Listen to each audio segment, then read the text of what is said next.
Capek banget. But this experience.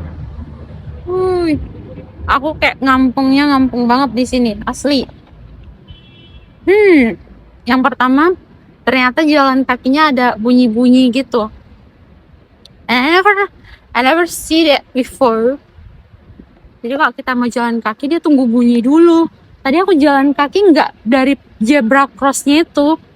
Aduh, pusing. Terus di sini tuh banyak yang cashless, katanya bisa cash. Aku bawa cash banyak banget. Rupanya cashless. Ayoy. Terus ya gedung tinggi ya. Di Medan ada sih gedung tinggi, cuma kalau setinggi ini belum pernah lihat sih. Belum pernah lihat setinggi ini sih. Terus busnya oke lah. Di Medan juga bus sudah kayak gini. Mobil bagus. Gak sih, banyak culture shocknya. Tapi ini aku lagi nunggu Grab. Nunggu Grab